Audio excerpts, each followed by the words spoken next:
Okay, जय Hind officers, क्या हाल है सबके?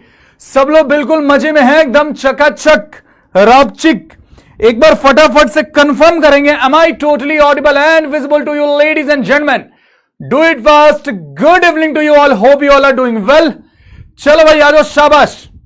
सो this is going to be the very first lecture of probability. आ जाइए फटाफट से, हम बहुत दिनों के बाद मिल रहे हैं। मैं भी बहुत एक्साइटेड हूं वापस से आपके पास आकर इस चैप्टर को पढ़ाने के लिए, एंड होपफुली आप लोग भी होंगे एक्साइटेड। नहीं सर, हम तो भुला गए हैं, हम तो चाहते ही नहीं थे आपको यहां पे, काहे के लिए फिर से ये शकल लेके आ गए? हमारी मर्जी, हमारी क्लास, आ गए।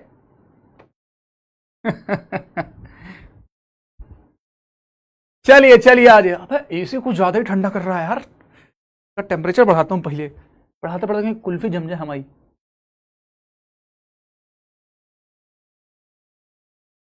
ज़्यादा ठंडा कर रहा भाई, 18 पे चल रहा था कब्बे से। एक क्लास तो कांपते हुए ले लिए, दूसरे क्लास में आते तक और ठंडा आ गया ये। चलिए चलिए चलिए चलिए चलिए आ जाइए फटाफट से, फटाफट से। तो मेरे भाई प्रोबेबिलिटी की अगर हम बात करें, बहुत ही इंपॉर्टेंट चैप्टर, बहुत ही इंपॉर्टेंट चैप्टर है। कारण क्या है कि प्रोबेबिलिटी प्लस स्टैटिस्टिक्स मिला करके आप एक्सपेक्ट कर सकते हैं 15 to 20 क्वेश्चंस। इतने क्वेश्चन आप एक्सपेक्ट कर सकते हैं, 15 to 20 क्वेश्चन। 15 तो मान ही लीजिए, अगर 20 तक ना भी जाए, आसपास बोले तो 15 क्वेश्चन ऑफ प्रोबेबिलिटी और स्टैटिस्टिक्स मिला के एक्सपेक्ट कर सकते हैं। 2-4 ऊपर ही हो जाता है, 2-4 ऊपर ही हो जाता है। तो इसलिए बहुत इंपॉर्टेंट है, इन दोनों चैप्टर्स को आपको बहुत ध्यान से पढ़ना, चाहे वो प्रोबेबिलिटी हो चाहे वो स्टैटिस्टिक्स हो। बहुत प्यार से पढ़ेंगे, मध्यम मध्यम मध्यम मध्यम नहीं पढ़ेंगे, थोड़ा स्पीड रखेंगे, ठीक है?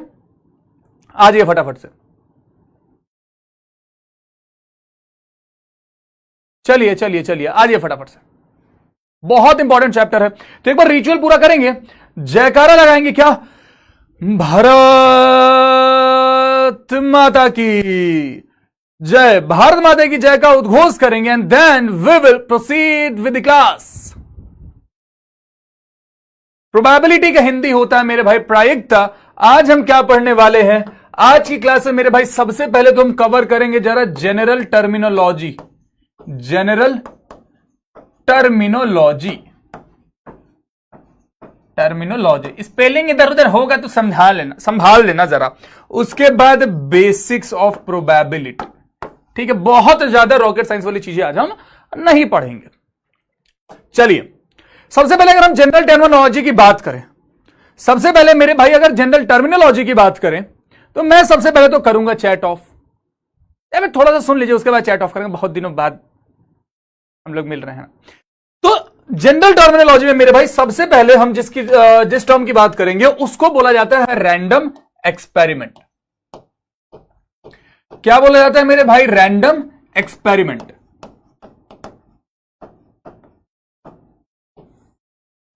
रैंडम एक्सपेरिमेंट का मतलब क्या होता है? An experiment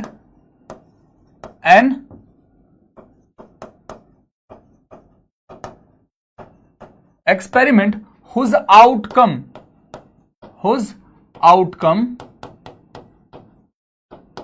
is not certain। Certain को आप श्योर भी बोल सकते हो। कहने का मतलब है एक ऐसा एक्सपेरिमेंट जिसका जो आउटकम है, आउटकम बोले तो जो रिजल्ट है वो सर्टेन नहीं है, वो श्योर नहीं है कि क्या आएगा। जैसे तुम अपनी क्रश को कर रहे हो प्रपोज, जैसे तुम अपनी क्रश को प्रपोज करो तो क्या हम उसको रैंडम एक्सपेरिमेंट बोलेंगे?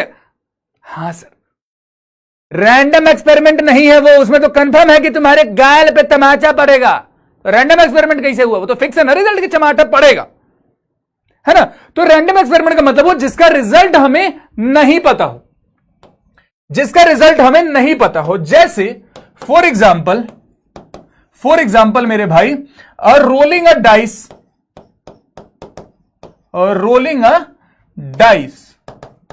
अब हमें नहीं पता है ना कि जब हम वो डाइस, लूडो वाला डाइस अगर रोल करेंगे तो हमें क्या पता कि 1 आएगा, 2 आएगा, 3 आएगा, 4 आएगा, 5 आएगा, 6 आएगा, हमें थोड़ी पता है। We don't have any idea until and unless कि हम जैसे बचपन में चीटिंग करते थे, वो लूडो वाले डब्बे में, हम लोग तो डब्बा से खेलते थे ना, ऐसा छोटा सा डब्बा होता था, डू डू डू करके गिराते थे। तो हम क्या करते थे ना, ऐसे करते थे, ऐसे करते थे, हम ऊपर रख लेते थे 1 और नीचे चला जाता था 6, और सब लोगों से बात करते हुए उंगली अंदर डाल देते थे उसके, और ऐसे ऐसे ऐसे झूठों का हिला देते थे उसको, डब्बा को हिला देते थे और ऐसे धीरे से टपका देते थे। अब 6 ऊपर आता था, किसी को पता नहीं, अरे 6 कैसे आ गया, जादू है ना। तो रोलिंग अ डाइस एक रैंडम एक्सपेरिमेंट है। दूसरा क्या है, tossing a coin, tossing a coin, ये भी क्या है, एक रैंडम एक्सपेरिमेंट है ना। रैंडम एक्सपेरिमेंट के बाद मेरे भाई जिस टर्म के हम बारे में बात करेंगे that will be sample space, that will be sample space. अगर हम सैंपल स्पेस की बात करें कि सैंपल स्पेस क्या होता है, तो ध्यान से देखिए, सैंपल स्पेस, सैंपल स्पेस क्या हो जाता है मेरे भाई, set of all possible outcomes, set of all possible outcomes is known as sample space. कहने का मतलब है कि जब आप डाइस रोल कर रहे हैं, जब आप डाइस रोल कर रहे हैं तो 1 आ सकता है, 2 आ सकता है, 3 आ सकता है, 4 आ सकता है, 5 आ सकता है, 6 आ सकता है। तो इसका मतलब मेरे भाई, अगर एक सैंपल स्पेस हम बनाएं, रोलिंग ए डाइस का सैंपल स्पेस बनाए, लेट्स से S1 से हम रिप्रेजेंट करते हैं, तो 1 2 3 4 5 6, ये एक सैंपल स्पेस है। अगर हम दूसरा सैंपल स्पेस बना रहे हैं टॉसिंग अ कॉइन का, तो टॉसिंग अ कॉइन का सैंपल स्पेस क्या हो सकता है, हेड टेल, या तो टेल आ सकता है या तो हेड आ सकता है, या तो टेल आ सकता है या तो हेड आ सकता है। अच्छा, अगर हम एक डाइस रोल कर रहे हैं तो ये सैंपल स्पेस है, अगर हम 2 डाइस रोल कर रहे हैं तो ये सैंपल स्पेस है। अगर मैं यहां पे आपसे बोलूं कि NS1 की वैल्यू क्या होगी, तो NS1 मेरे भाई आपको क्या दिख रहा है, 6 के बराबर दिख रहा है। अगर मैं NS2 की बात करूं तो NS2 क्या आपको दिख रहा है, 2 के बराबर दिख रहा है। अच्छा, अब आपको जरा मैं एक चीज बता देता हूं कि अब तक आपने शायद सेट थ्योरी नहीं पढ़ा है, अब तक आपने सेट थ्योरी नहीं पढ़ा है। मेरी अमन सर से बात हुई तो उन्होंने बोला कि सर बच्चों को कन्वे कर दीजिएगा कि मैं सेट थ्योरी का रिकॉर्डेड लेक्चर दे दूंगा। मैंने बोला ठीक है सर। और अभी तक आप तक शायद सीक्वेंस सीरीज का भी लेक्चर नहीं पहुंचा है, तो सीक्वेंस सीरीज का भी लेक्चर कल तो ऑफिस बंद रहेगा मोस्ट प्रोबेबली, जो अभी मंडे से वीक स्टार्ट होगा उसमें मैं ट्राई करूंगा कि first half of the week में ही मैं आप तक सीक्वेंस सीरीज का लेक्चर पहुंचवा दूं। ठीक है, डिले के लिए I am literally sorry. Sample space आपको क्लियर है। अगर मैं बात करूं कि रोलिंग टू डाइस, ध्यान से समझिए, रोलिंग 2 डाइस, अगर हम 2 डाइस रोल कर रहे हैं, एक डाइस अगर हमने रोल किया, अगर हमने एक डाइस रोल किया तो number of element in sample space कितना है बबुआ, sir number of element in sample space मेरे भाई वो आया है, 6 आया है। अगर हम 2 डाइस रोल करते तो number of element in sample space कितना हो जाएगा, 36 हो जाएगा। कैसे, सैंपल स्पेस कुछ ऐसा ही बनेगा ना, सैंपल स्पेस कुछ ऐसा ही बनेगा कि 1 बन सकता है, 1 बन सकता है, ऐसे करके 1 तक बन सकता है, फिर 2 बन सकता है, 2 बन सकता है, ऐसे करके 2 तक बन सकता है, फिर ऐसे करते करते मेरे भाई 6 बन सकता है, 6 बन सकता है, और ऐसे करके 6 तक बन सकता है। तो अगर मैं आपसे बात करूं NS की, तो एलिमेंट कितने हो जाएंगे, 36। अगर हम 2 डाइस रोल कर रहे हैं, अगर हम 6 की पावर 6, अरे रे रे ऐसा मत करो मेरे भाई, 6 की पावर 6 नहीं यार, समझिए सैंपल स्पेस जब आप निकालते हैं तो इसलिए थोड़ी सी सेट थ्योरी की जानकारी यहां पे होनी चाहिए।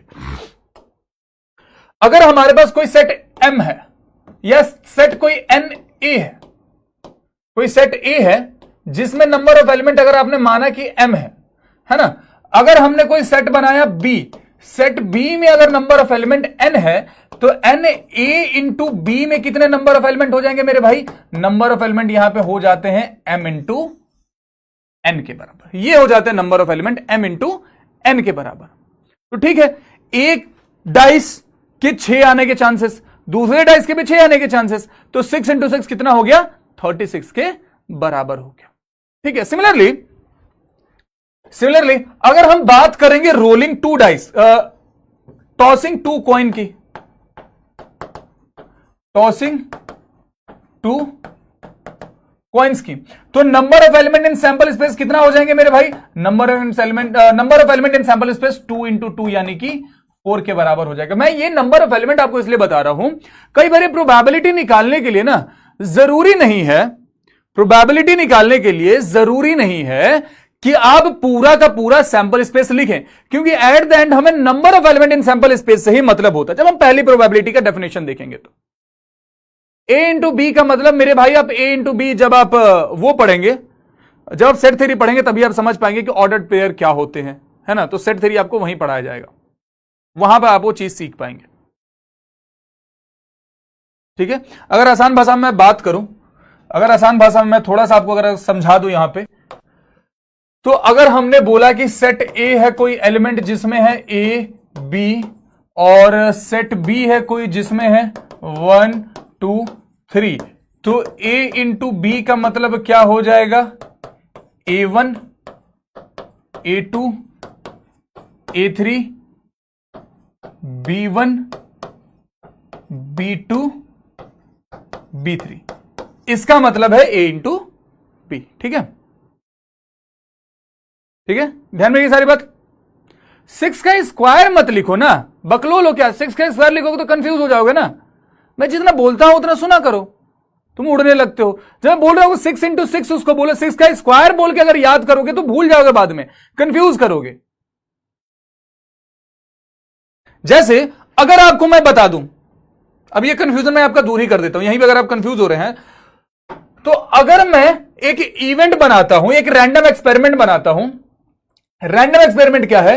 Rolling a dice, rolling a dice and tossing a coin, tossing a coin. अब ये एक मैंने सैंपल स्पेस बना, बताइए जरा सैंपल स्पेस में कितने एलिमेंट होंगे, किसका स्क्वायर करेंगे आप?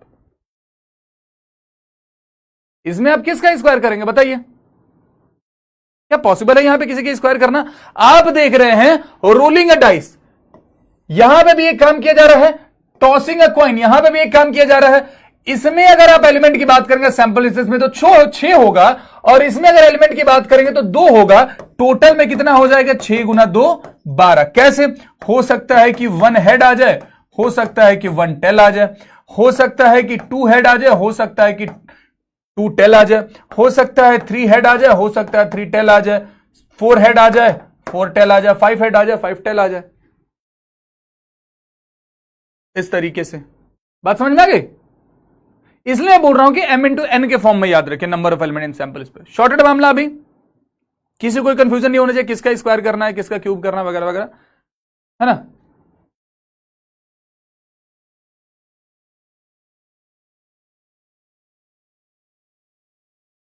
चलिए थोड़े और टर्मिनोलॉजी पे चले, तो एक इंपॉर्टेंट टर्म और आता है मेरे भाई हमारे पास, जिसको हम बोलते हैं इवेंट। इवेंट, इवेंट का मतलब क्या हो जाता है? Subset of sample space, subset of sample space. Again अगर सबसेट आपको पढ़ना है तो थोड़ा सा सेट थ्योरी का ज्ञान होना चाहिए, है ना, बट सेट थ्योरी आपका हुआ नहीं है। खैर कोई बात नहीं, मैं समझा दूंगा, डोंट वरी। इवेंट का सिंपल डेफिनेशन हो जाता है, इवेंट का सिंपल डेफिनेशन हो जाता है मेरे भाई सबसेट ऑफ सैंपल स्पेस। मतलब क्या हुआ भैया? मतलब ये हुआ कि जैसे अगर आपने बनाया है, लेट्स से जैसे अगर आपने एक सैंपल स्पेस बनाया है, या कोई सबसे पहले तो आपने कोई रैंडम एक्सपेरिमेंट किया, आपने कोई रैंडम एक्सपेरिमेंट किया। रैंडम एक्सपेरिमेंट क्या किया आपने? रैंडम एक्सपेरिमेंट आपने क्या किया?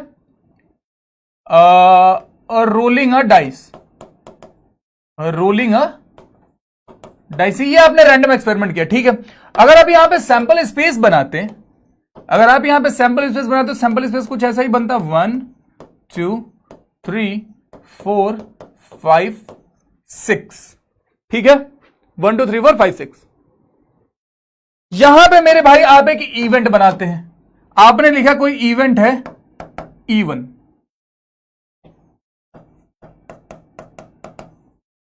Getting a number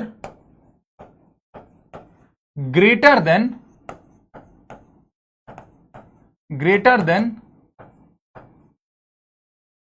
4।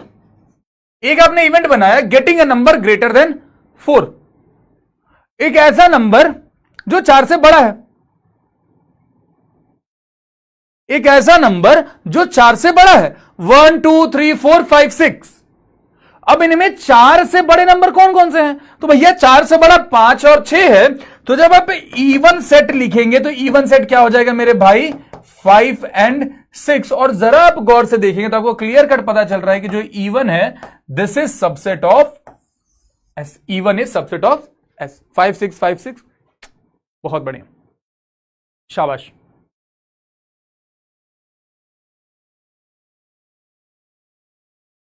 ठीक है। अरे दादा प्रोबेबिलिटी नहीं बता रहे, ए भाई प्रोबेबिलिटी मत बताओ भाई चमगादड़ लोग, अभी चीजें पढ़ो धीरे धीरे।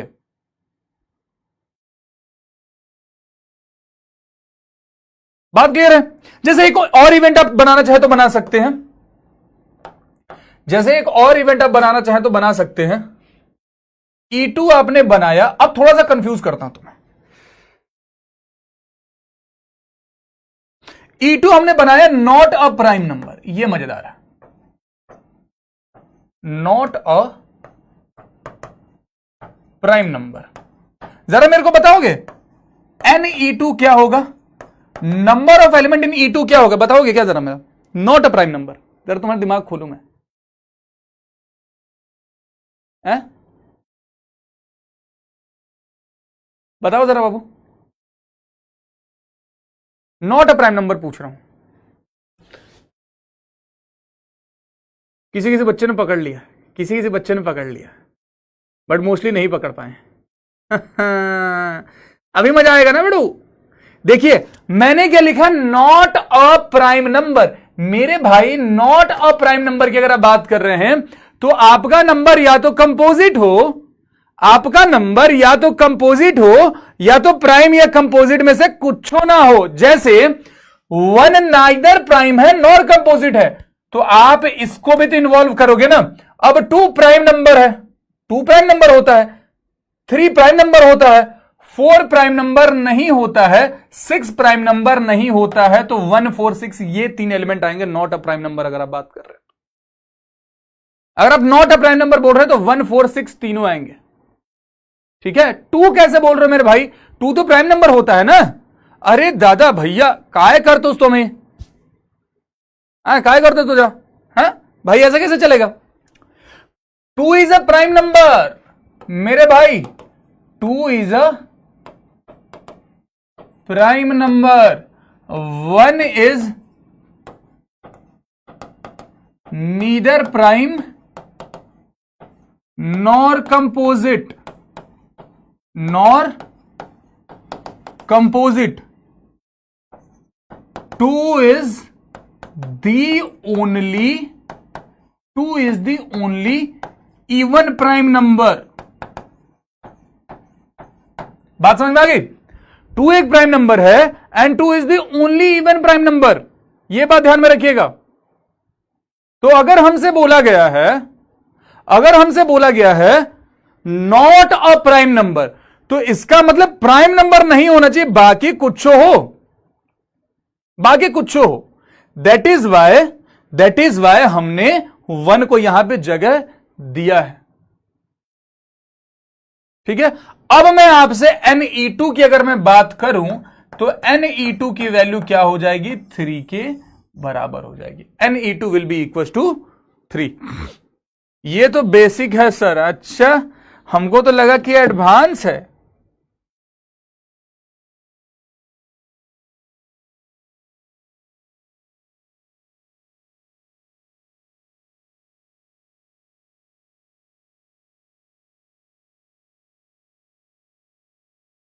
हमको तो लगा कि एडवांस है। अब जरा इवेंट को भी ब्रेक करते हैं। अब मेरे भाई जरा इवेंट को भी ब्रेक करते हैं। एक और टर्मिनोलॉजी पढ़ते हैं जिसको हम बोलते हैं एलिमेंट्री इवेंट। जिसको हम क्या बोलते हैं? Elementary event. बेसिक ही तो पढ़ा रहे हैं अभी। जिकल लिखा क्या था? बेसिक लिखा था ना सबसे पहले कि बेसिक पढ़ाएंगे, पढ़ा रहे है ना। चलिए, अगर हम एलिमेंट्री इवेंट की बात करें तो an event having only one element. एक ऐसा इवेंट जिसमें सिर्फ एक ही एलिमेंट, उसको हम क्या बोलते हैं मेरे भाई? एलिमेंट्री इवेंट बोलते हैं। ठीक है, उसको हम उदय एडवांस। अरे ये भाई ये पढ़ लो चुपचाप। उदय एडवांस ऑन टॉप, वाह। अभी विशाल मेगा मार्ट की जब वैकेंसी आएगी ना तो उसमें इस बार मेंस है, फिर एडवांस है, और फिर उसके बाद वो है वीएमएसबी, विशाल मेगा मार्ट सिलेक्शन बोर्ड। तो उसके लिए भी तैयारी करवाएंगे हम। ठीक है, पढ़ो चुपचाप। An event having only one element. जैसे हमने बनाया क्या? एक इवेंट बनाते हैं। ठीक है, एक इवेंट बनाते हैं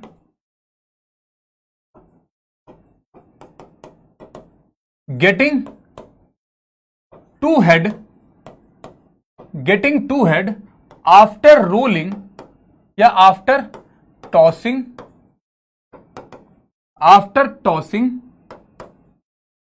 to coins. After tossing two coins हमने एक इवेंट बनाया कि getting two heads after tossing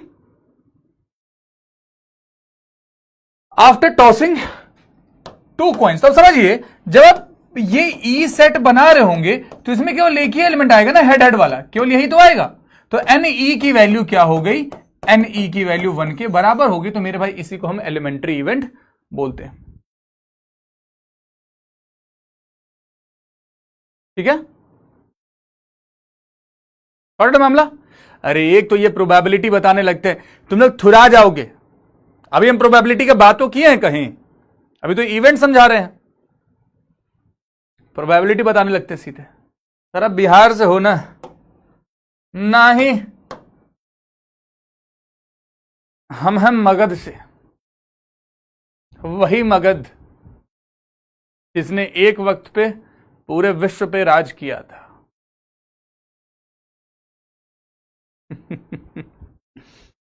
चलिए,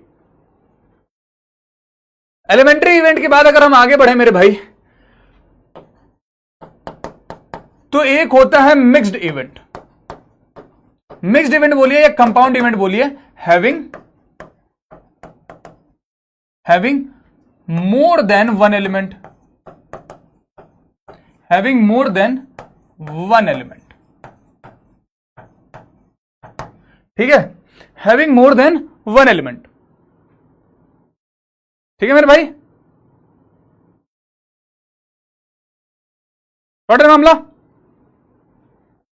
शॉर्ट मामला मोर देन वन एलिमेंट। मतलब इससे पहले ये सारी चीजें जो भी आपने पढ़ी हैं, जैसे इसके अंदर कितने 3 एलिमेंट्स थे, तो ये भी एक क्या है? मिक्स्ड इवेंट है। यहां पर आपने देखा था इसके अंदर 2 एलिमेंट है, तो ये भी एक क्या है? मिक्स इवेंट है। और इसी को कंपाउंड इवेंट भी बोला जाता है ना, इसी को कंपाउंड इवेंट भी बोला जाता है। शॉर्ट मामला।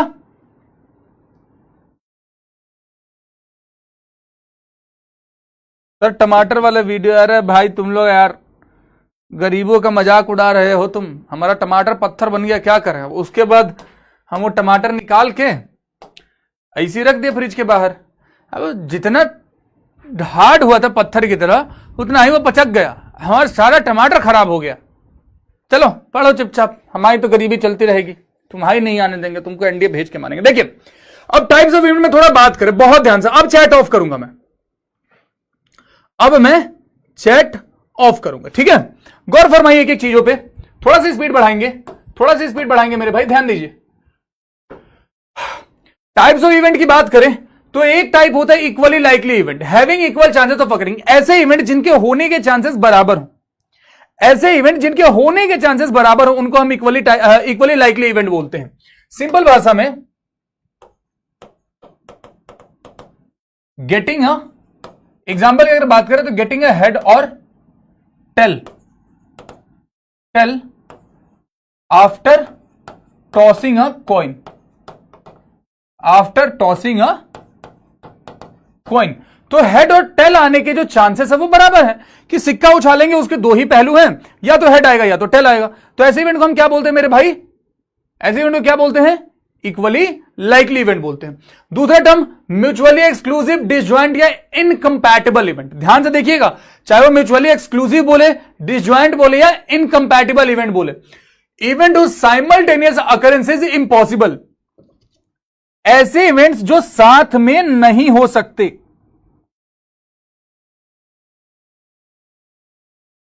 ऐसे इवेंट्स जो साथ में नहीं हो सकते मेरे भाई, उसको हम क्या बोलते हैं, उसको हम बोलते हैं म्यूचुअली एक्सक्लूसिव, डिसजॉइंट या इनकंपैटिबल इवेंट। जैसे कि हमने एक रैंडम एक्सपेरिमेंट किया, ध्यान से देखिए, हमने एक रैंडम एक्सपेरिमेंट किया, क्या, रोलिंग अ डाइस।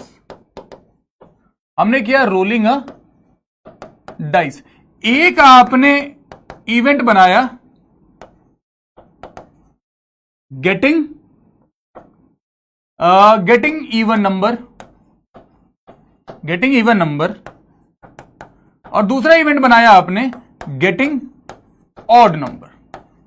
अब इवन नंबर और ऑड नंबर साथ में थोड़ी आ सकते अगर आप एक ही डाइस रोल कर रहे हो तो। जैसे अब अगर आप इवन ऐसे लिखेंगे भी तो इवन में क्या क्या आएगा, इवन में आ जाएगा आपका 2, 4, 6, और E2 में आपके पास क्या आ जाएगा, E2 में आपके पास आ जाएगा 1, 3, 5, और क्लियर कट आपको यहां पे दिख रहा है कि E1 इंटरसेक्शन E2 की वैल्यू क्या है, 5 के बराबर है। यानी कि इन दोनों सेट्स में कुछ भी कॉमन नहीं है। ऐसे सेट्स जहां पे कुछ भी कॉमन ना हो उनको हम क्या बोलते हैं, म्यूचुअली डिसजॉइंट सेट भी बोलते हैं। जब आप सेट थ्योरी पढ़ेंगे तो वहां पे देखेंगे, तो सेम चीज यहां पे भी एप्लीकेबल है। अगला जो टर्म है मेरे भाई mutually exhaustive event, event whose union is sample space. अब यूनियन और सेट, यूनियन और ये वो चीज आप सेट थ्योरी में पढ़ेंगे अच्छे से डिटेल में, यूनियन एंड इंटरसेक्शन। अगर हम बात करें म्यूचुअली एग्जॉस्टिव इवेंट की, तो event whose union is sample space. ऐसे इवेंट जिसका आपने यूनियन किया और वह सैंपल स्पेस के बराबर आ जाए, ऐसे इवेंट जिनका आपने यूनियन किया और वह सैंपल स्पेस के बराबर आ जाए, उनको आप क्या बोलते हैं, म्यूचुअली एग्जॉस्टिव इवेंट बोलते हैं। जैसे आप इन्हीं को देख लीजिए, अगर आपने यहां पे E1 यूनियन E2 किया होता, E1 यूनियन E2 किया होता, तो ये किसके बराबर आ जाता, 1, 2, 3, 4, 5, 6 के बराबर होता, और ये क्या है, हमारे सैंपल स्पेस के बराबर है। This is our sample space only, है ना, this is our sample space. तो ये जो आपने म्यूचुअली डिसजॉइंट इवेंट बनाया है, म्यूचुअली एक्सक्लूसिव इवेंट बनाया है, ये आपका म्यूचुअली एग्जॉस्टिव इवेंट भी है। ये म्यूचुअली एक्सक्लूसिव और म्यूचुअली एग्जॉस्टिव भी है, साथ ही साथ ये इक्वली लाइकली इवेंट भी है, क्योंकि 3 ही इवन है और 3 ही ऑड है। तो यहां पे जो आपका एक इवेंट बना हुआ आपको दिख रहा है, this is equally likely event, this is mutually exclusive event, this is mutually exhaustive event as well. ठीक है, ठीक है।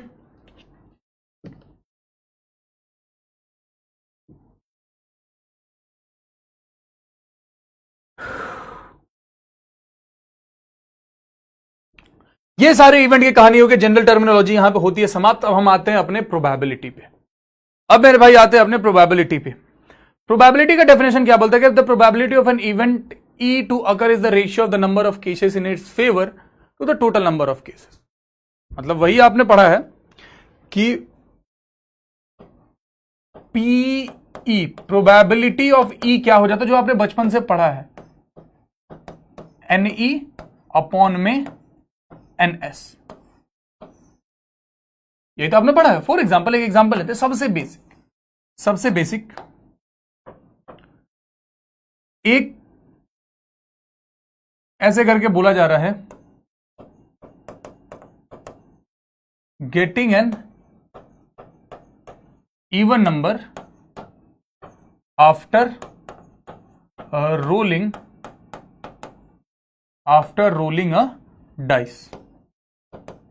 एक इवन नंबर आने की प्रोबेबिलिटी क्या है अगर आप डाइस रोल करते हैं। तो सबसे पहले तो आप सैंपल स्पेस बनाते हैं। तो सैंपल स्पेस आपका क्या होता है मेरे भाई, 1, 2, 3, 4, 5, 6, और आप इवेंट बनाते हैं तो इवन नंबर का इवेंट है, या तो 2 हो, 4 हो, 6 हो। अब आप प्रोबेबिलिटी निकालेंगे तो क्या आप करेंगे, NE अपॉन में NS, यानी कि 3 अपॉन में 6, that is 1/2, that is 1/2।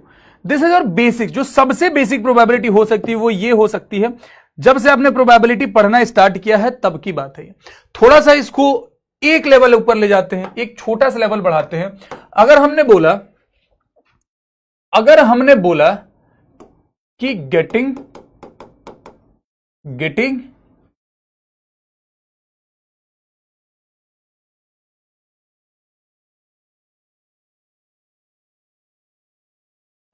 At least, ध्यान से देखिएगा, at least one head after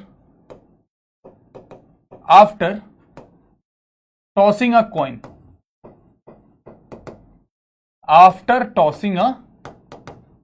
coin, इसकी प्रोबेबिलिटी फाइंड करनी। सबसे पहले मेरे भाई हम सैंपल स्पेस लिखते हैं। आपको समझ है इसलिए अभी सैंपल स्पेस लिखवा रहा हूं, अदरवाइज सैंपल स्पेस लिखना जरूरी नहीं होता। अगर बस सैंपल स्पेस लिखेंगे मेरे भाई यहां पे, तो हो सकता है कि 2 कॉइन अगर आपने टॉस किया है तो दोनों पे हेड आ जाए। पॉसिबल है कि दोनों पे हेड आ जाए, पॉसिबल है कि पहले वाले पे हेड आए और दूसरे वाले पे टेल आए, पॉसिबल ये भी है कि पहले वाले पे टेल आए दूसरे वाले पे हेड आए, और पॉसिबल ये भी है कि दोनों पे टेल आ जाए। अब आप अपना इवेंट लिखेंगे, एक बार आप सवाल को पढ़िए, कोई डाउट में कुछ नहीं लिखेगा, फिर सवाल को पढ़िए। क्या लिखा हुआ है, getting at least one head. At least का मतलब क्या होता है, कम से कम एक हेड तो आना ही चाहिए, उससे ज्यादा आए तो भी चलेगा, मतलब यही हो ना। एटलीस्ट और एटमोस्ट को बहुत ध्यान से देखिएगा, अगर किसी भी सवाल में प्रोबेबिलिटी में या कहीं भी एटलीस्ट और एटमोस्ट का जिक्र हो रहा है तो थोड़ा सा सचेत हो जाइएगा, वहां पर कंफ्यूजन क्योंकि क्रिएट होता है। लिखा होगा अगर एटलीस्ट वन हेड, तो एटलीस्ट वन हेड का मतलब क्या हो गया, एटलीस्ट वन हेड का मतलब हो गया भाई कम से कम एक तो आना चाहिए, एक से ज्यादा भी आए तो चलेगा।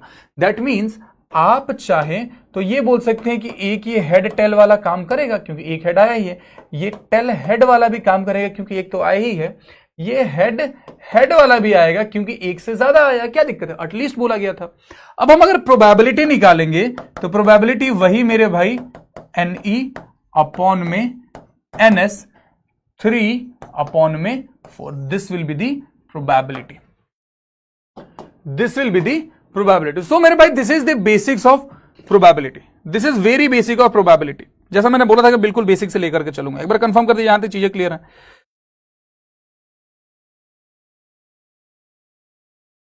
एक बार कंफर्म कर दिए यहां तक चीजें क्लियर हैं क्या?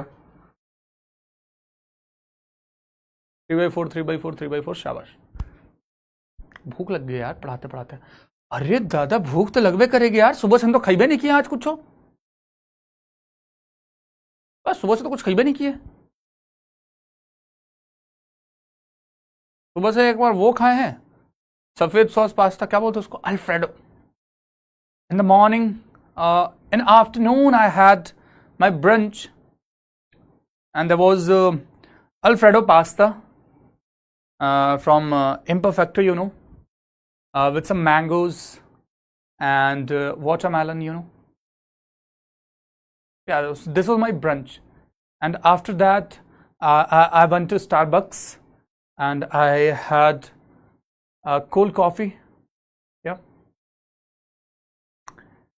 And then I had nothing and I'm taking class. क्या बोल रहे मास्टर के अंदर अंग्रेजी की आत्मा कहां से, कोई बात आ जाती है कभी कभी। जब आप स्टारबक्स जाते हो वह दूसरों के पैसे पे, तो थोड़ी बहुत अंग्रेजी आ ही जाती है। चलिए जरा एक आप बताएंगे, एक आपको मैं एग्जांपल देता हूं, आप जरा सॉल्व कीजिए। अगर हमने लिखा कि getting a sum of at least 10 after rolling 2 dice,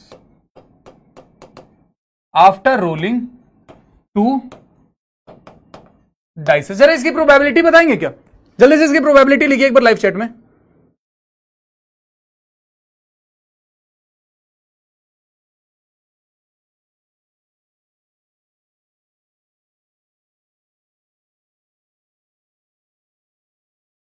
चलिए चलिए चलिए चलिए। कोई बोल रहा सर आप तो अच्छा इंग्लिश बोलते, अरे अंग्रेजी आती है हमको बे, तुम लोग क्या मतलब बिहार से हैं तो तुम स्टीरियोटाइप बना के चलोगे कि अरे मास्टर को अंग्रेजी थोड़े आती होगी। Bro I can talk English, I can walk English, I can drink English water, है ना, तो इंग्लिश तो आती है हमको। सर क्वेश्चन में कॉइन लिखा है 2 नहीं, अच्छा क्वेश्चन में कॉइन लिखा है 2 नहीं, at least 1 head after tossing a coin, twice कर दो इसको, सॉरी माय बैड, इसको ट्वाइस कर दो, ठीक है, ट्वाइस कर दो। मेरे साइड से लिखने में थोड़ा गड़बड़ हो गया होगा, दिस इज व्हाट आई मेंट, ठीक है। मेरे में टेस्ट वाला शो नहीं करता, परेशान हूँ, क्वेश्चन कॉइन मींस टू, अरे गलती हो गया था, गलती हो गया था मेरे भाई, समझ में नहीं आ रहा, कुछ करें। अरे ऐसा नहीं बोलते हैं हर्षवर्धन थापा, मेरे भाई ऐसा नहीं बोलते। देखो मैं तुम्हें एक सच बात बताता हूं, मेरे बारे में तुम अच्छे से जानते हो, है ना, मेरे बारे में आप अच्छे से जानते हो कि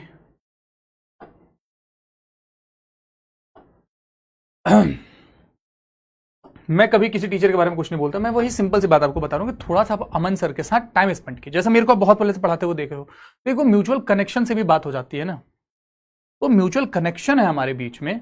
अगर कोई बहुत बड़ा विद्वान भी आपको आके पढ़ाने लगे ना, तो आपको उस पर्टिकुलर टाइम पे उस विद्वान से ज्यादा राज सर का पढ़ाया पसंद है। क्यों?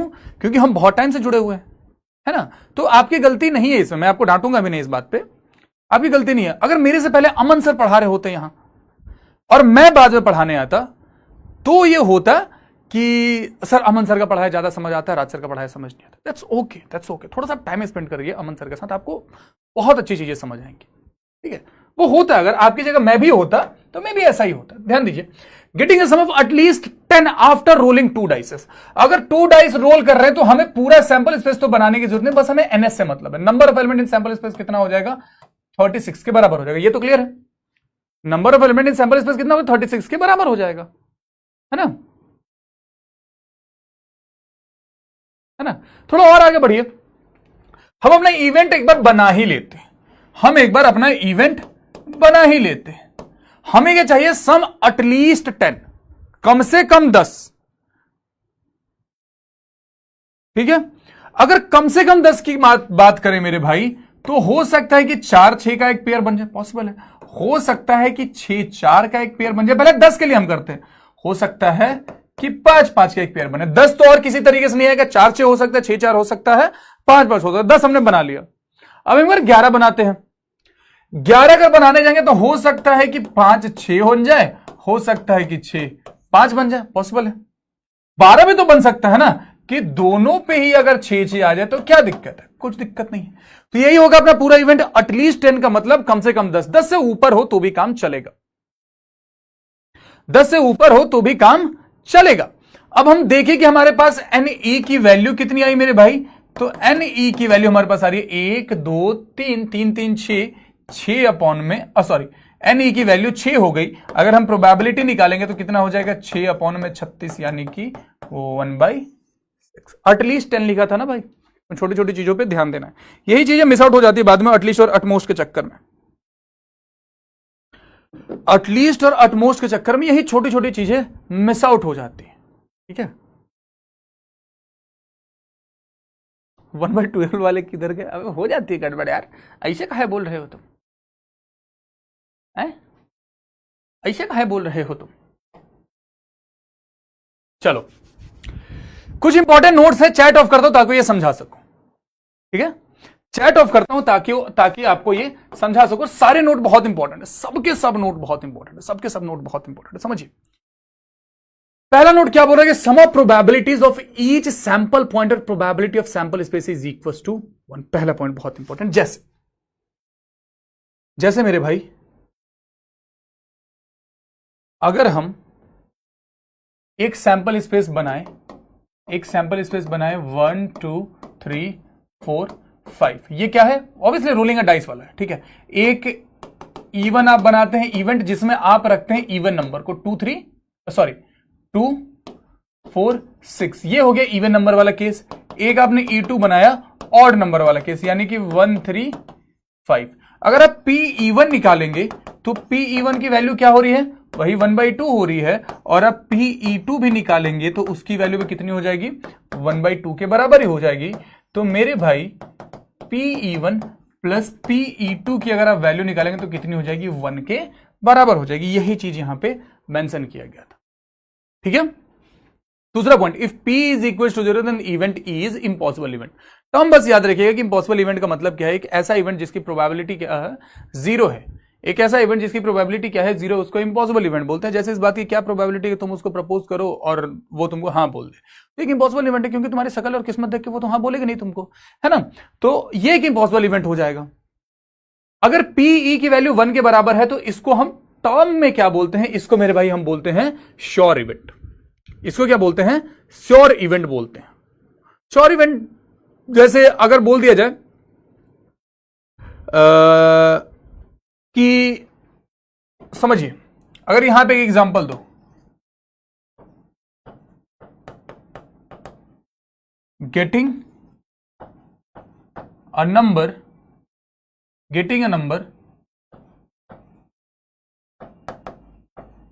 Less than 7 after rolling a dice, after rolling a dice. बोला गया क्या कि इस बात की क्या प्रोबेबिलिटी, जब हम डाइस रोल करें तो एक नंबर है जो कि 7 से छोटा हो, एक नंबर है जो कि 7 से छोटा हो। अब 1i 2i 3i 4i 5i 6 है, सबके सब 7 से छोटे हैं। तो जब आप इसकी प्रोबेबिलिटी निकालेंगे तो इसकी प्रोबेबिलिटी फॉर श्योर कितनी होगी, 1 के बराबर होगी, क्योंकि 6 के 6 नंबर 7 से छोटे ही है ना। तो दिस इज श्योर इवेंट। ये दोनों टर्म बहुत इंपॉर्टेंट है, इस पे आप पिंक मार्क करके लगाइए। इससे एनडीए ने सवाल पूछा और फिर से पूछ सकता है, इससे एनडीए ने सवाल पूछा और फिर से पूछ सकता, odd in favour and odd against favour.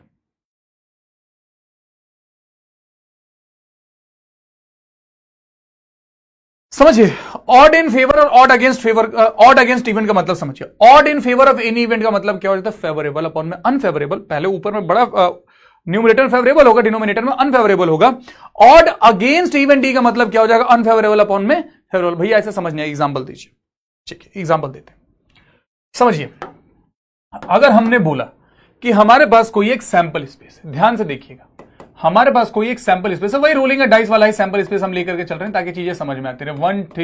1 2 3 4 5 6। अब अपने मन से हम कोई एक इवेंट बना देते हैं, अपने मन से हम कोई एक इवेंट बना देते हैं E1, एक E1 इवेंट बनाते हैं अपने मन से। ठीक है, क्राइटेरिया क्या है, that's a different thing, that's a different thing. बस हम इवन इवेंट में ना 2 एलिमेंट रखते हैं, 1 2, बस हम ये 2 एलिमेंट रखते हैं। अब मैं अगर आपसे पूछूं कि odds in favour of E1, odd in favour of E1 अगर आपसे मैं पूछूं तो क्या बोलेंगे, वही फेवरेबल अपॉन में अनफेवरेबल। यही तो आप बोलेंगे कि फेवरेबल अपॉन में अनफेवरेबल। मैं कहा हाँ ठीक है, कोई दिक्कत नहीं है। समझिए मेरे भाई, फेवरेबल का मतलब क्या हो गया कि इवेंट E1 में कितने एलिमेंट हैं, इसको हम बोलते हैं फेवरेबल। इवेंट E1 में कितने एलिमेंट हैं, आपने बोला भैया 2 ही एलिमेंट है, कैसी बात कर रहे हो, तो आपने फेवरेबल की जगह पर लिख दिया 2। और जब अनफेवरेबल की बात हो जाती है तो अनफेवरेबल का मतलब क्या हो जाएगा, अनफेवरेबल का मतलब मेरे भाई हो जाता है NS माइनस N E1, कितने E1 में नहीं है। तो ये कितना हो जाएगा मेरे भाई, 6 के बराबर हो जाएगा। Correct, this will be equal to 6, sorry this will be equal to 4। I am sorry, हे भगवान डाउट मत लिख देना इतनी जल्दी। कितना हो जाएगा, अनफेवरेबल हो जाएगा 4 के बराबर। तो फेवरेबल अपॉन में अनफेवरेबल कितना हो जाएगा, 2/4, यानी कि 1/2। ये हो गया इसका odd in favour of E1, odd in favour of E1। ठीक है, यहीं पे अगर मैं ऑड अगेंस्ट भी अगर हम लिख दें, अगर अपन यहां पे ऑड अगेंस्ट लिखने जाएं, ऑड अगेंस्ट E1 की अगर हम बात करेंगे तो ये क्या हो जाएगा भैया, ये तो बिल्कुल आसान है, अनफेवरेबल अपॉन में फेवरेबल। अनफेवरेबल अपॉन में फेवरेबल, अनफेवरेबल यानी कि इसको ऊपर कर दीजिए, फेवरेबल यानी कि इसको नीचे कर दीजिए, तो आप बोल देंगे 2/1। ध्यान रखिएगा, प्रोबेबिलिटी की जो वैल्यू होती है, प्रोबेबिलिटी की वैल्यू 0 से 1 के बीच में होती है। इनकी वैल्यू कुछ भी हो सकती है, मतलब 1 से बड़ी भी हो सकती है, कोई दिक्कत नहीं है। तो ये मेरे भाई होते हैं odd in favour, odd against favour. अब इससे यूपीएससी सवाल किस तरीके का पूछता है, जरा मैं वो आपको बताता हूं। जो पॉसिबल टाइप के क्वेश्चन है, जरा मैं वो आपको बताता हूं। सर आज के दिन जल्दी खत्म करो, घर पे मेहमान आए हैं। ए बाबू, मारे कम, घसीटेंगे ज्यादा, ठीक है? एनडीए पहुंच जाओगे ना तो ज्यादा रिश्तेदार और मेहमान आएंगे, बड़ा चुपचाप। देखो सवाल इसमें किस तरीके का पूछा जा सकता है। सवाल ऐसा पूछा जाता है, एनडीए में पूछा भी गया है कि अगर हमने बोला कि odds in favour of any event E is 4/7, find the probability of E। ये हमसे बोला गया, ऐसे सवाल पूछे गए हैं, ऐसे सवाल पूछे गए हैं। ध्यान से देखिएगा, ध्यान से देखिएगा, बोला गया कि odds in favour of any event E is 4/7, probability क्या है। तो मेरे भाई ऑड्स इन फेवर का भी तो आपने पढ़ा ना, कि ऑड्स इन फेवर क्या हो जाता है, तो सब ऑड्स इन फेवर अपना हो जाता है फेवरेबल अपॉन में अनफेवरेबल, और ये किसके बराबर है, 4/7 के बराबर है। अब यहां पे अगर मैं NS की बात करूं, number of element in sample space की अगर मैं बात करूं, number of element in sample space की बात करूं, तो वो कितना हो जाएगा, 4 + 7 यानी कि 11 के बराबर। और अब मैं अगर प्रोबेबिलिटी की बात करूं, तो प्रोबेबिलिटी क्या हो जाएगा, फेवरेबल अपॉन में number of element in sample space. Favourable कितने हैं, 4 हैं, और number of element in sample space कितने हैं, 11 के बराबर है। So this will be the probability. इस पे बेस सवाल पूछे गए हैं आपके पेपर में, ठीक है। 4/11 4/11, मेसरी परफॉर्मेंस बहुत बढ़िया, बहुत बढ़िया, शाबाश। Class 12 percentage matter in SSB? Actually, it doesn't matter. But the thing is कि you need to give a proper reason why you got less percentage. Maybe you were involved in some sports, maybe you are involved in some other stuffs, है ना? तो you need to have a proper reason behind that. अगर आपने पढ़ाई भी नहीं करी है, आप किसी स्पोर्ट्स में भी इन्वॉल्व नहीं है, तो फिर ये क्या शो करता है कि ये बच्चा मतलब फौज के लिए सही नहीं है। ये शो करता है रीजन बिहाइंड दैट कि भाई जब तुम खेल नहीं रहे थे तो पढ़ क्यों नहीं रहे थे, क्योंकि उस टाइम पे तो आपको वही एक्सपेक्ट किया जा रहा था ना, उस टाइम पे तो यही एक्सपेक्ट किया जा रहा था। ये चीज है, आपको जस्टिफाई करना है उस चीज को। आपका लेस परसेंटेज आया है तो कोई दिक्कत नहीं है, बट आप उसको ये कर पाए, जस्टिफाई कर पाए।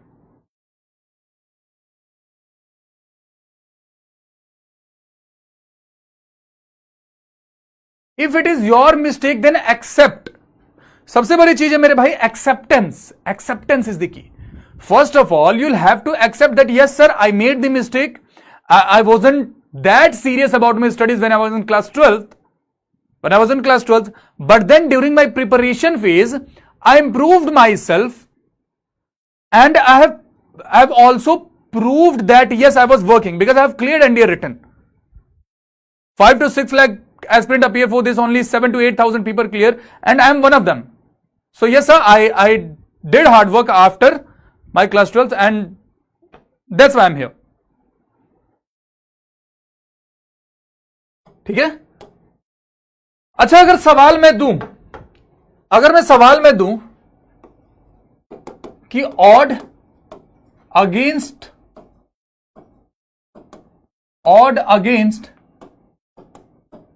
E is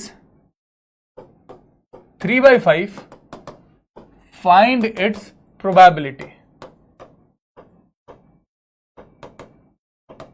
बताएंगे जरा, find its probability, do it first, do it first.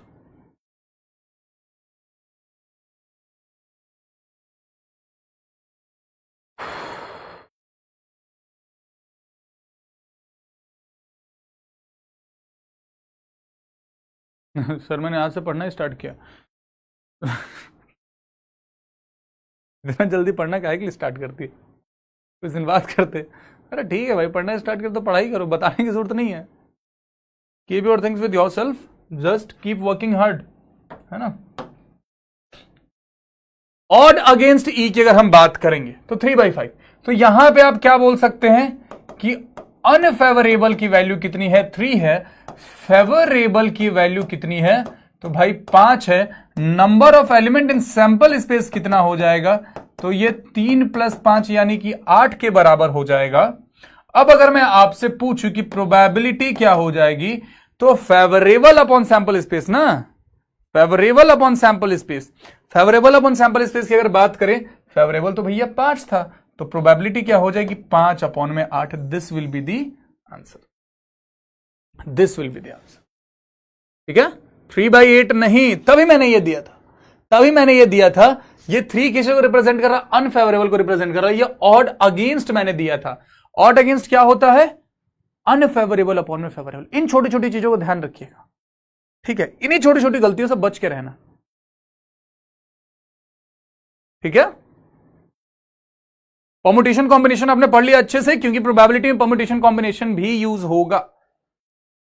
सवाल ऐसे आएंगे जहां पे परमुटेशन कॉम्बिनेशन के बगैर चीजें सॉल्व नहीं होंगी।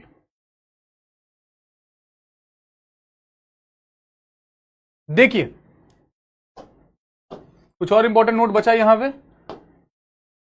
हाँ, दूसरा जो इंपॉर्टेंट नोट यहां पे बचा है वो ये है कि probability of non occurrence of event E, जिसको पीई कॉम्प्लीमेंट बोला जाता है, पीई कॉम्प्लीमेंट की वैल्यू कितनी हो जाती है, 1 - पीई के बराबर हो जाती है, 1 - पीई के बराबर हो जाती है, ठीक है, पीई कॉम्प्लीमेंट।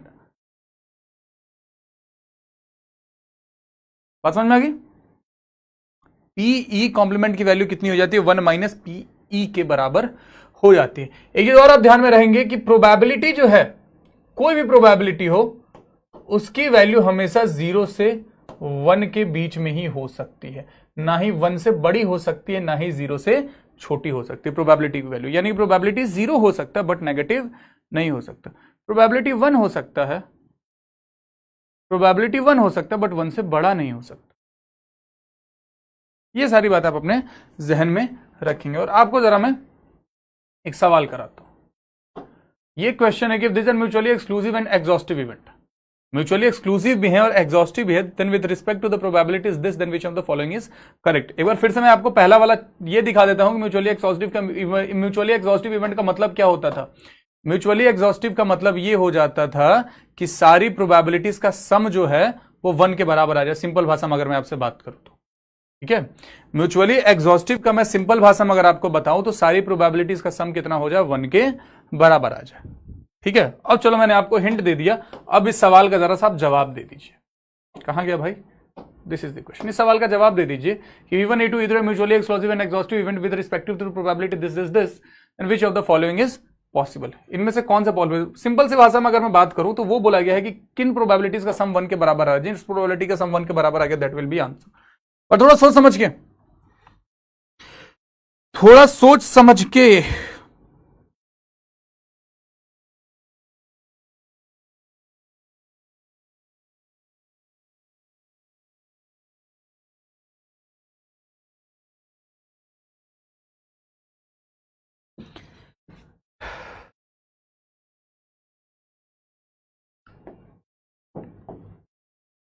ई का complement plus E equal to 1 होता है। हाँ मेरे भाई, पीई में ई पर बार लगा है क्या, वो ई कॉम्प्लीमेंट है ना राज शर्मा, उसी को ई कॉम्प्लीमेंट बोलते हैं। मैथ से क्वेश्चन सॉल्व नहीं होते, क्या करो सर, कितना टाइम दूं। अब वो टाइम दोगे तो थोड़ी होगा। फैजल मेरे भाई आ जाएगा, टेंशन मत लो।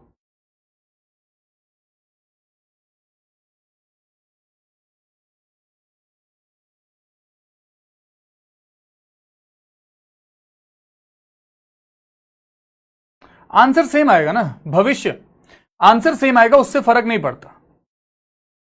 4 is also prime even number. Vivek बाबू थप्पड़ मारेंगे तुमको झाही आ जाएगा, थप्पड़ मारेंगे विवेक तुमको झाही आ जाएगा। झाही आने का मतलब हो जाता है कि you will get faint one will slap you. Okay gentleman, 4 is not at all a prime number. चमगादड़ 4 प्राइम नंबर नहीं होता है, 4 कंपोजिट नंबर होता है। प्राइम का मतलब होता है अभाज्य संख्या, कंपोजिट का मतलब होता है भाज्य संख्या।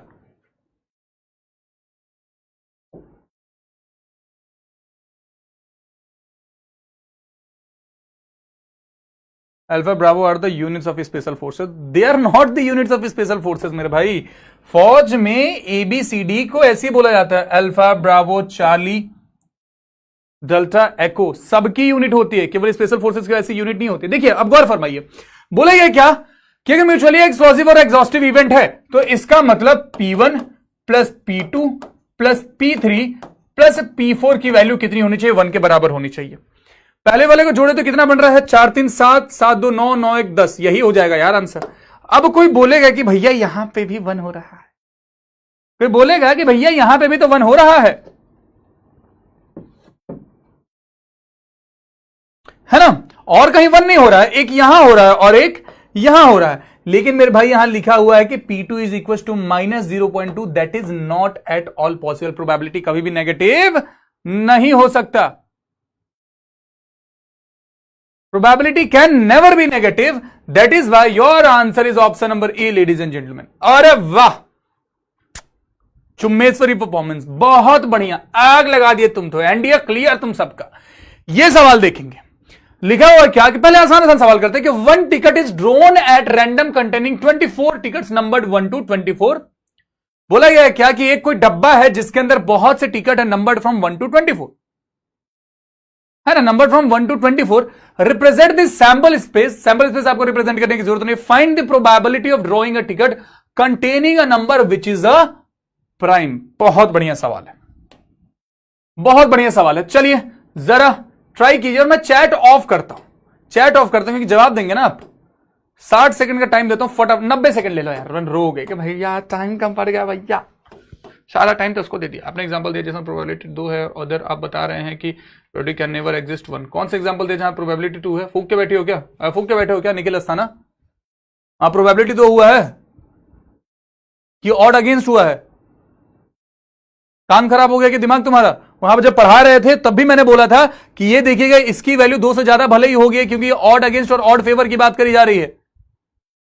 प्रोबेबिलिटी कभी 1 से बड़ा नहीं होता। एग्जैक्ट ये लाइन बोली थी मैंने वहां पे, मूर्ख कहीं के। He told me that Alpha Bravo Charlie are companies in arrangement. Yes. Payment बना ई की वैल्यू कैसे पता करेंगे? प्रैक्टिस करोगे तभी आएगा। यहाँ ऐसे सवाल पूछने से नहीं आएगा ना बाबू। एनडी टू मैं दोस्त का कोर्स कर चुका हूँ, मैंने ये कोर्स खरीदा है तो जो चैप्टर पढ़ लिया हूँ फिर से देखूँ या नहीं? मत देखो ना यार, क्यों देखना तुमको? म्यूचुअली एग्जॉस्टिव हो तो चल जाएगा।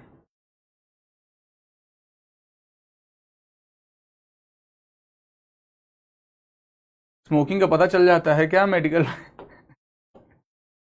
अब तुम लोग पहले रिटर्न दो यार, एसएसबी निकालो, मेडिकल वेडिकल का उतना ज्यादा मत सोचो अभी से, ठीक है? स्मोकिंग का पता चल जाता है, नहीं चल जाता है। 11वीं 12वीं क्लास में तुम फूक रहे हो बैठ के? हैं सही में फूक रहे हो क्या तुम लोग? जब मैं बोलता हूँ कि कुछ फूक के बैठो, ये सही में कुछ फूक के बैठा? मेरे भाई स्मोकिंग अगर बहुत ज्यादा करोगे तो ऑब्वियसली जब चेस्ट का एक्सरे वगैरह होता है तो उसमें वो दिख जाता है धुआं, तो बेटर टू लीव और टू कंट्रोल।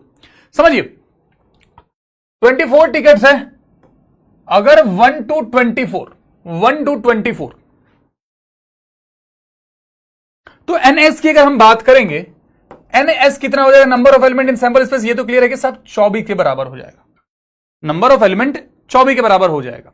अब अगर हम इवेंट लिखेंगे आपकी सुविधा के लिए, अगर इवेंट लिखेंगे, इवेंट क्या है?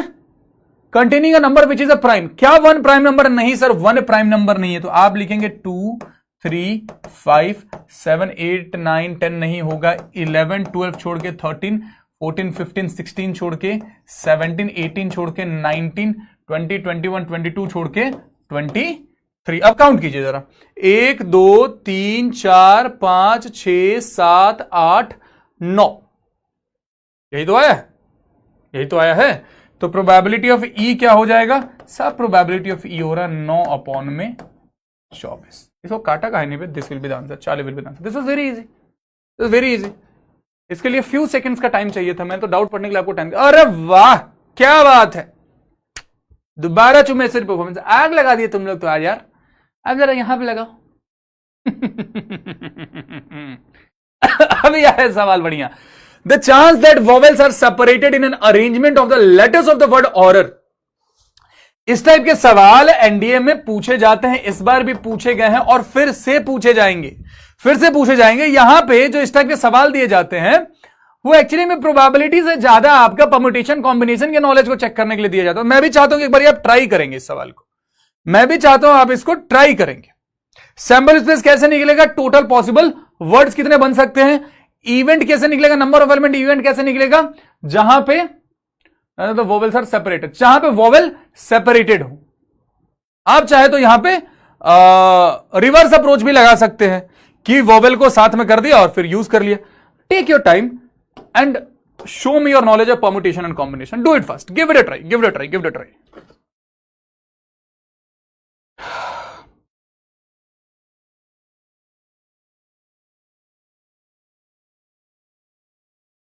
राम सृष्टा भी हैं और सृष्टि भी हैं, राम दृष्टा भी हैं और दृष्टि भी हैं।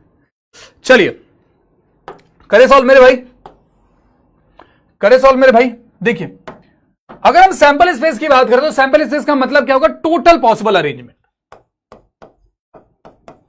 Total possible arrangement,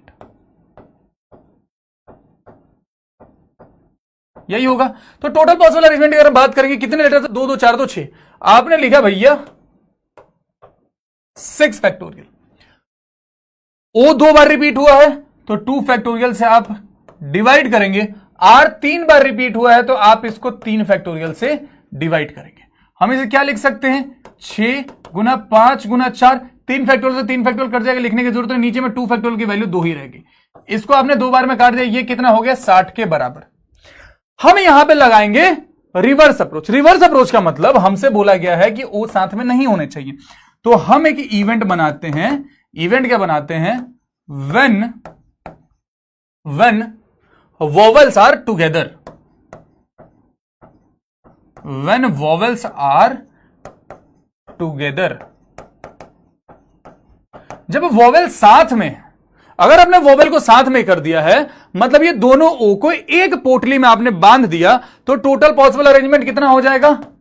5 factorial. और आर 3 बार लिखा है तो आपने इसको 3 फैक्टोरियल से कर दिया डिवाइड। 5 4 3 फैक्टोरियल कट जाएगा, यानी कि 20 के बराबर। अब मेरे भाई अगर मैं आपसे बात करूं पीई की, तो पीई क्या हो जाएगा? 20 अपॉन में 60, दैट इज 1/3। इसका मतलब अपना आंसर इसमें से कुछ नहीं होगा। शांत रहो। क्यों मेरे भाई? हमने जो प्रोबेबिलिटी निकाली है वो इस चीज की निकाली है कि वोवेल साथ में है ना? हमने जो प्रोबेबिलिटी निकाली वो इस चीज की निकाली है कि वोवेल साथ में है। बट सवाल क्या था कि वोवेल्स आर सेपरेटेड, वोवेल साथ में नहीं होने चाहिए। तो इसका मतलब हमसे बोला गया है पीई कॉम्प्लीमेंट क्या होगा? तो पीई कॉम्प्लीमेंट हो जाएगा 1 माइनस पीई के बराबर 1 माइनस 1/3। 3 में से 1 गया 2, यानी कि 2/3। This will be the actual answer ladies and gentleman. बात समझ में आ गई? This will be the actual answer 2/3।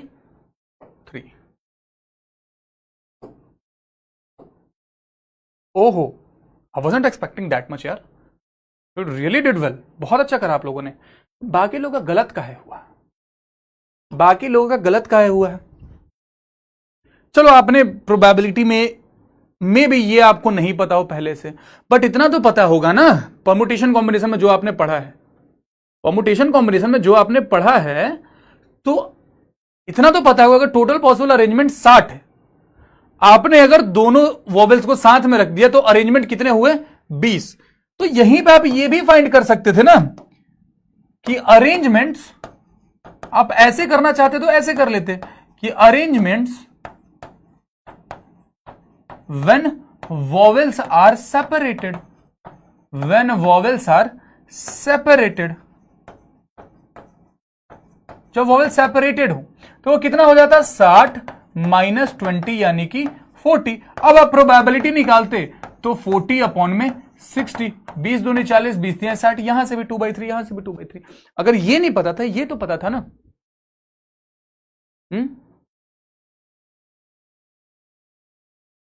ठीक है, तो वेरी इजी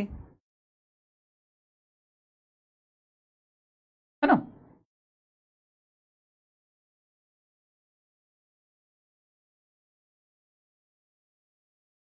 चलिए, लिखा हुआ क्या कि 3 numbers are chosen from 1 to 30, the probability that they are consecutive. बहुत प्यारा सवाल है, बहुत प्यारा सवाल है। ऐसा सवाल एनडीए 2 2024 में पढ़ाया था, हालांकि वो इससे आसान सवाल था। वहां पे जो नंबर ऑफ एलिमेंट थे ना वो 1 to 30 नहीं थे, 1 to 10 थे।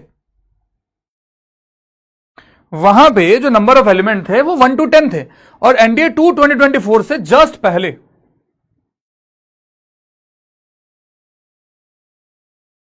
है ना, एनडीए 1 2024, एनडीए 2 2024 से जस्ट पहले मैंने ये सवाल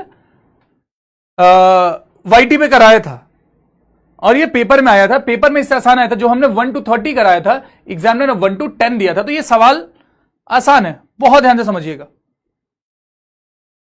बहुत ध्यान से समझिएगा। मैं चैट ऑफ कर रहा हूं ताकि मैं ये सवाल आपको समझा सकूं, वरना तुम चैट में बिजी रह जाओगे।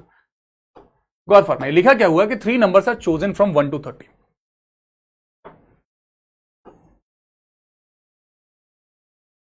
3 नंबर आप कितने तरीकों से सेलेक्ट कर सकते हैं? सिलेक्शन और अरेंजमेंट आपने पढ़ा होगा परमुटेशन कॉम्बिनेशन में, है ना। हमें क्या करना है, चूज करना है। चूज का मतलब सेलेक्ट करना है।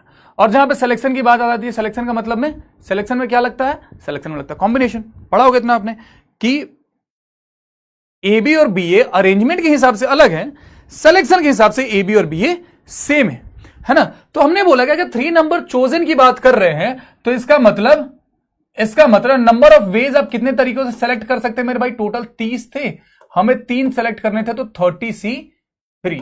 30C3 की वैल्यू कितनी हो जाएगी, 30 फैक्टोरियल 27 फैक्टोरियल 3 फैक्टोरियल।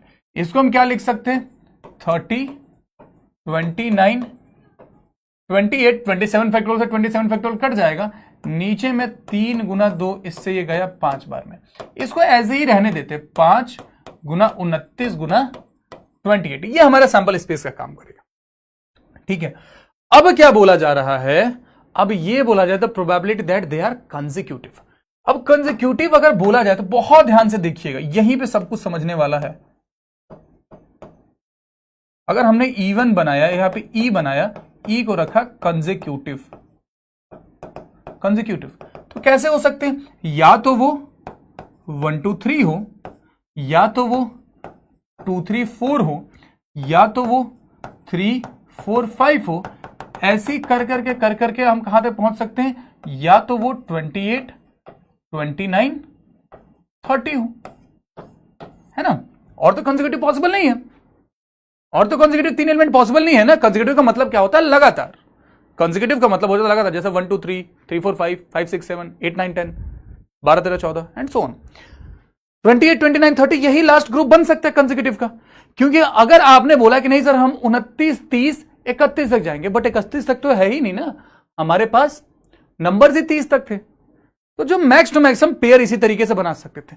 अब यहां पे अगर आप NE की बात करेंगे तो NE कितना हो जाएगा मेरे भाई, NE 28 के बराबर। भैया NE आपने 28 ही कैसे बोल दिया, NE हमने 28 इस तरीके से बोला है, समझिए। एक से स्टार्ट हो रहा है, एक 2 से स्टार्ट हो रहा है, एक 3 से स्टार्ट हो रहा है, लास्ट वाला कितने से स्टार्ट हो रहा है, 28 से स्टार्ट हो रहा है। तो इसका मतलब number of element in event कितना हो गया, 28 के बराबर हो गया। बिल्कुल इजी, बिल्कुल इजी। 1 2 3, फिर 4 से स्टार्ट होगा, 5 से स्टार्ट होगा, 6 से स्टार्ट होगा, 7 से 8 से 9 से 10 ऐसे करके 28 से स्टार्ट होने वाला।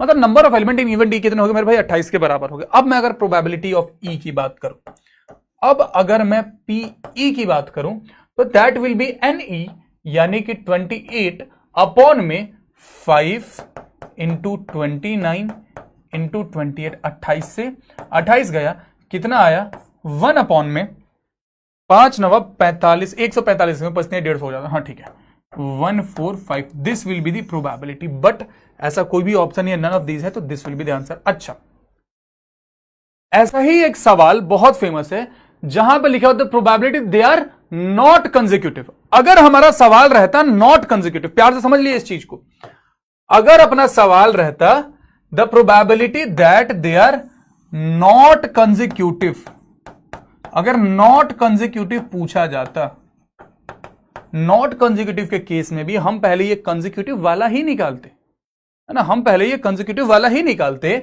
और फिर उसको 1 माइनस 1 अपॉन में 145 कर देते, तो अपना आंसर आ जाता 144 अपॉन में 145, ये हमारा आंसर हो जाता। उस केस में अगर नॉट कंसेक्यूटिव पूछा जाता, अगर कंसेक्यूटिव पूछा गया तो हेंस हमारा आंसर यहां पे 1/145, that is option number D, delta होगा। ठीक है, बोल नहीं दिया था हमने इसमें। चलिए 30 सेकंड के अंदर जरा एक बार मार्क कर देंगे सब लोग, 30 सेकंड के अंदर सब लोग डेल्टा मार्क कर देंगे। Do it fast. हे भगवान, भूख लग गई है यार बहुत तेज, कोई इस गरीब को खाना खिला दो।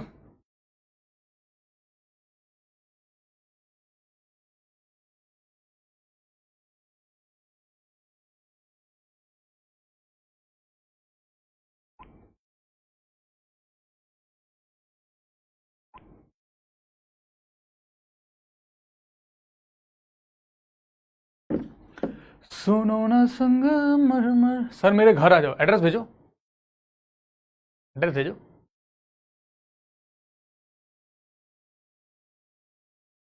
आ जाओ, सब तैयार है खाना। किस्मत अच्छी है तुम लोगों की यार, तुम लोग घर पे रहते हो फैमिली के साथ, है ना, तुम्हें बना बनाया खाना मिल जाता है, कितना अच्छा है। हमें देखो अब क्लास कब खत्म करेंगे, कब जाएंगे, ये सवाल अभी आप रहने देंगे क्योंकि आपने डिटर्मिनेंट अब तक पढ़ा नहीं है ना। ये सवाल होमवर्क देता है कि 2 dice are thrown simultaneously, what is the probability of obtaining a total score less than 11। Less than 11 की बात करी गई है, तो ये बहुत आसान सा एक सवाल आपको होमवर्क के तौर पे छोड़ के जा रहा हूं। ठीक है, अभी इसमें बहुत से सवाल मेरे को प्रैक्टिस भी करवाने हैं। ठीक है, अच्छा सुनिए, जब भी आप डीपीपी को रेट करते हैं, ये चीज बताना मेरा जरूरी है, डीपीपी आपको मिलती है तो डीपीपी सॉल्व करने के बाद आपको रेटिंग का ऑप्शन मिलता है डीपीपी रेट करने का, 5 स्टार 4 स्टार वगैरह। तो डीपीपी रेट करने वक्त आप ध्यान रखिएगा कि वहां पे आपको डीपीपी के कंटेंट की रेटिंग करनी है, आपको खुद की रेटिंग नहीं करनी है कि आपके मार्क्स कितने आए। तो डीपीपी को इस बेसिस पे मत वो करिएगा, रेट करिएगा कि मेरे मार्क्स खराब आए तो डीपीपी खराब है। आप ऑब्वियसली पीवाईक्यू देखते हैं तो आपको क्वेश्चन का लेवल पता चलता है, क्वेश्चन का लेवल क्या है उस बेसिस पे डीपीपी को रेट कीजिएगा। अगर बहुत खराब लेवल है तो बिल्कुल आप 1 स्टार दे दीजिएगा, है ना, बट अच्छा है उसके अकॉर्डिंग जो आपको लगे तो वैसा दीजिएगा। ठीक है, तो उस हिसाब से डीपीपी को रेट कीजिएगा, क्योंकि ऑब्वियसली आपकी डीपीपी ही जो है, मतलब आपकी रेटिंग ही हमारी डीपीपी टीम को और बेहतर बनाने के लिए, और अगर आपकी रेटिंग अच्छी रहती है तो उनको वो मोटिवेट करती है और बेहतर बनाने के लिए कि हाँ यार बच्चों को पसंद आया तो और ज्यादा जोरों जोरों से काम करना। चलिए, बहुत दिनों बाद हम मिले हैं, तो एक बार फटाफट से वोट करके जरूर बता दीजिए कितने लोगों को क्लास में मजा आया, चीजें समझ आई। जल्दी से जिनको समझ आया, मजा आया, यस पे क्लिक करेंगे। THANKYOU, thank you for cooperating with me from last almost 1.5 hour. हम मिलेंगे बहुत जल्द यानी कि सोमवार को मिलेंगे। लीडर बोर्ड दिखा दे, चलो ये वोट के बाद लीडर बोर्ड दिखा के एंड करेंगे सेशन।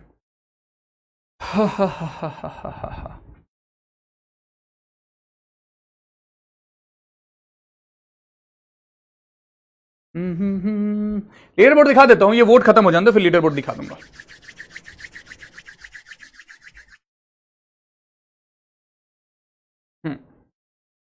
अरे वाह क्या बात है, 98.33, मजा आ गया। लीडर बोर्ड में सबसे ऊपर मयंक सिंह, रोहित कुंडू, सौम्य रंजन पात्रा, सुमित सोनी, कुलदीप ओझा, आदित्य पंडित, संजीव कुमार, लकी यूसुफ, आर्यन। Very good. चलिए आज की सभा यहीं पे समाप्त करते हैं, मिलते हैं अगली क्लास में, तब तक के लिए जहां हो हंसते रहो, खेलते हो, मुस्कुराते रहो, पढ़ाई रेगुलर करते रहो, स्ट्रेस फ्री अपना ख्याल रखो। Ladies and gentleman, have faith in yourself, you all are going to make this assignment is waiting for you and we are also waiting to see you all in uniform. तब तक के लिए जय हिंद।